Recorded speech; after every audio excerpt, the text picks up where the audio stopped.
This is the historical account of Bhagat Singh, is widely regarded as one of the most important revolutionaries in the Indian Nationalist Movement. He became connected with a number of revolutionary groups and was a key figure in the INA. He was a well-respected leader with a keen sense of foresight. His patriotism drove him to struggle against the partition of India along sectarian lines, as well as British authority. He was wise, brilliant, and utterly enthralled by socialism. He had a significant impact on the non-cooperation movement. Gandhi, confidence in nonviolence was shaken when he withdrew the campaign after the Chauri Chaura event. He began to believe that armed insurrection would be the only option to push the British out of the country. He was convinced of his conviction after studying the lives of revolutionaries in Ireland, Italy, and Russia. Now let's get straight to the story. A rare revolutionary figure.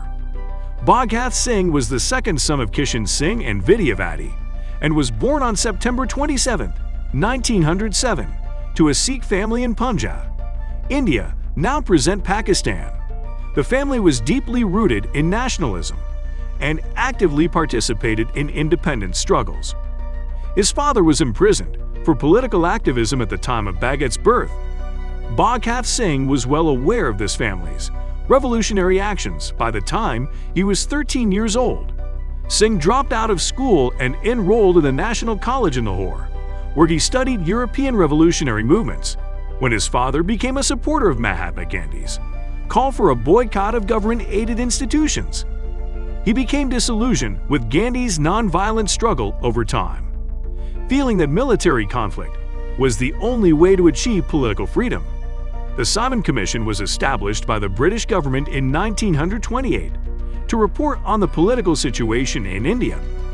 Because there were no Indians among the Commission's members, some Indian political groups boycotted it and protests erupted across the country.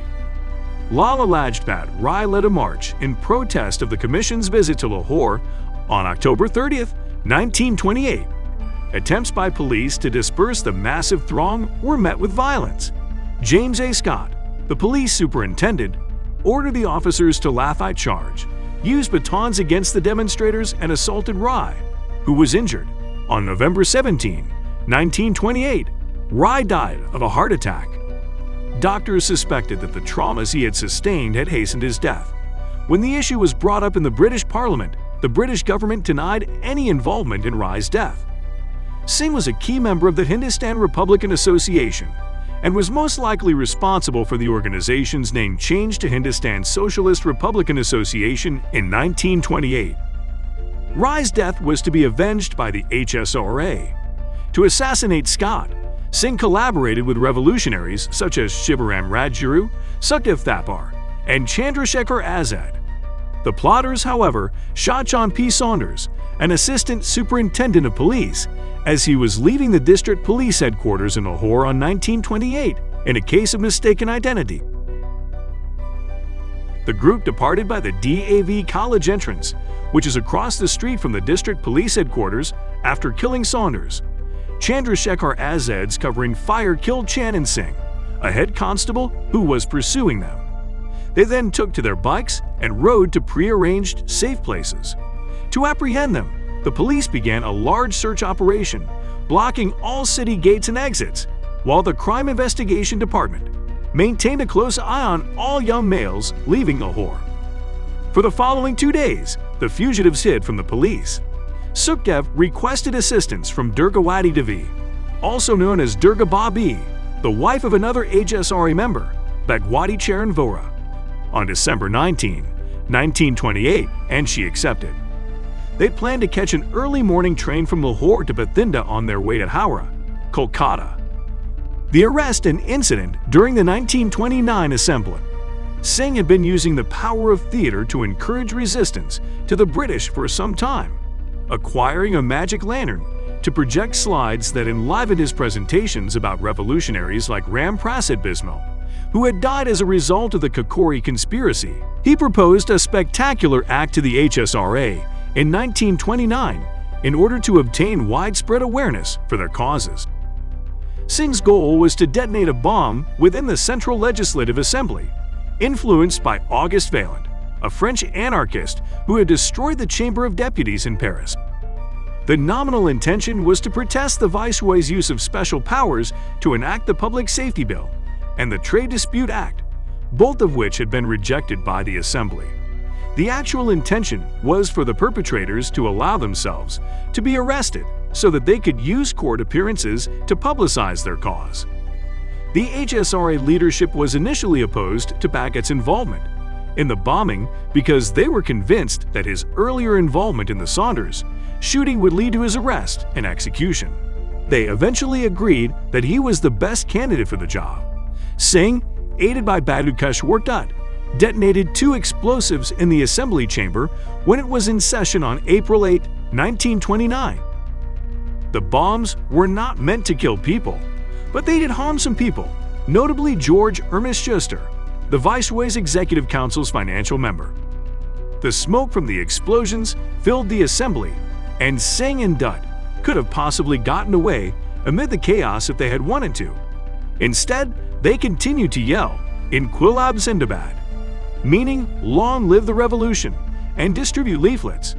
The 2 individuals were apprehended and escorted through a number of Delhi jails. The arrest and trail. The young revolutionaries' actions were roundly denounced by Gandhi's followers, but Bhagat Singh was overjoyed to have a platform to preach his cause. During the trial, he gave no defense and instead disrupted the proceedings with rants on political orthodoxy. He was found guilty and given a life sentence. Police uncovered a link between Bhagat Singh and the murder of Officer Saunders after further inquiry, and he was rearrested.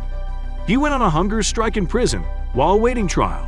Singh and his co-conspirators were eventually prosecuted and sentenced to death. On March 23, 1931, he is reported to have kissed the noose of the hangman before it was hung around his neck.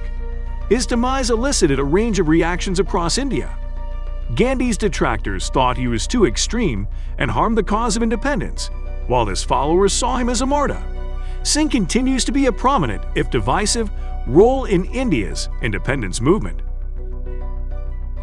On March 23, 1931, Bhagat Singh and his 2 associates have been hanged. The Congress made many attempts to save their lives, and the government entertained many hopes of it, but all has been in vain. Bhagat Singh did not wish to live. He refused to apologize or even file an appeal. Bhagat Singh was not a devotee of nonviolence, but he did not subscribe to the religion of violence. He took to violence due to helplessness and to defend his homeland. In his last letter, Bhagat Singh wrote, "I have been arrested while waging a war. For me there can be no gallows. Put me into the mouth of a cannon and blow me off." These heroes had conquered the fear of death. Let us bow to them 1,000 times for their heroism. Subhash Chandra Bose said that Bhagat Singh had become the symbol of the new awakening among the youths. Nehru acknowledged that Bhagat Singh's popularity was leading to a new national awakening, saying, "He was a clean fighter who faced his enemy in the open field. He was like a spark that became a flame in a short time and spread from one end of the country to the other, dispelling the prevailing darkness everywhere." 4 years after Singh's hanging, the director of the Intelligence Bureau, Sir Horace Williamson, wrote, "His photograph was on sale in every city and township, and for a time rivaled in popularity even that of Mr. Gandhi himself." Now this is a story of a brave soldier who raised an army, and he made an alliance with the Axis power, namely Germany, and the Imperial Japanese Army, that almost brought down the East India Company to its feet. So kindly subscribe for more content like these.